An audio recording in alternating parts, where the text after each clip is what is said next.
राधे राधे। मेरी वीडियो में आप सबका स्वागत है। आज बताएंगे हम आपको तुलसा जी देती है हमें क्या संकेत। अगर तुलसा जी हमारी मुरझाने लग जाती है, सूख जाने लग जाती है, तो समझ लेना आप कि हमारे पीछे अब मुसीबत पड़ने वाली है। मुसीबत हमारे पीछे पीछा नहीं छोड़ेंगी, 6 महीने तक तो पीछा छोड़ेंगी नहीं मुसीबतें। अगर हमारी तुलसा जी सूख जाती हैं, हरी भरी तुलसा हमारी सूख जाती है एकदम से। अगर हमारी तुलसा हरी भरी रहती है, बिल्कुल देखने में अच्छी लगती है, मन को लुभाने वाली होती है, तो समझ लें हमारा अच्छा टाइम शुरू हो चुका है।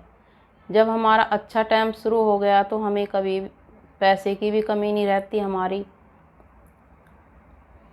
हमारी धन भी बढ़ने लगता है, काम भी बढ़ने लगता है, और हमारे कोई ना कोई शुभ कार्य होने वाला है। हमारे घर में कोई अच्छे शुभ समाचार मिलने वाला है।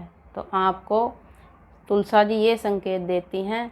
दूसरा उपाय तुलसा जी का, अगर तुलसा जी सूख जाती हैं तो आपको कभी भी फेंकनी नहीं चाहिए।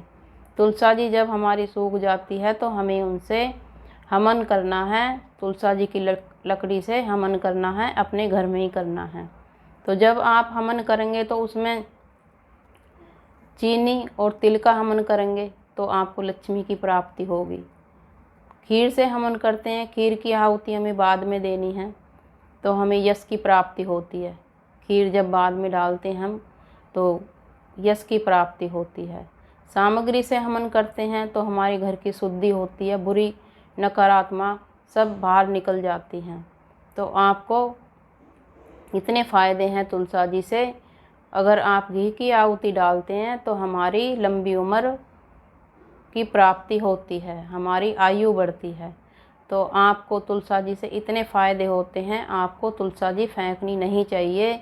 जब भी तुलसा जी सूख जाए तो अपने घर में आप रख लें संभाल के। ना हम जल प्रवाह करें, जल प्रवाह हमें हवन की राख करनी चाहिए। जब तुलसा जी का हवन कर देते हैं तुलसा जी की लकड़ी से तो उसकी राख हमें जल प्रवाह करनी चाहिए। तो आपको ये छोटे छोटे उपाय घर में करते रहना चाहिए। घर की शुद्धि भी होती है, हमारी लक्ष्मी की भी प्राप्ति होती है, सारे हमारे काम बनते चले जाते हैं। हवन में इतनी शक्ति होती है, आप करके देखिए। नवरात्रे हैं पर इस बात का ध्यान रखें, दशमी के दिन अगर आप हवन करते हैं तो बाहर वाला दशमी के दिन आपके घर में ना आए तो अच्छा है। किसी किसी को पता नहीं रहती, अगर बाहर वाला कोई आहुति हमारे किसी घर के सदस्य पे डाल देता है आहुति, तो हमारे साल भर बीमारियों से गुजरती है, दवाइयों में निकलती है, दवाई खानी पड़ती है हमें। या तो हमारे चोट लगती है या दवाई खानी पड़ती है। अगर 1 साल तक हमें मुसीबतों का सामना करना पड़ता है। अगर दशमी के दिन सामग्री की आहुति किसी गलती से भी घर के सदस्य पे बाहर वाले गेर देते हैं तो हमें मुसीबतों का सामना करना पड़ता है। इन बातों का आपको ध्यान रखना है। अगर दशमी के दिन हवन करें आप तो घर के सदस्य ही करें, बाहर वाला ना हो। किसी किसी को पता भी रहती है, जानबूझ के भी डाल देता है सामग्री की आहुति, तो हमें मुसीबतों का सामना करना पड़ता है।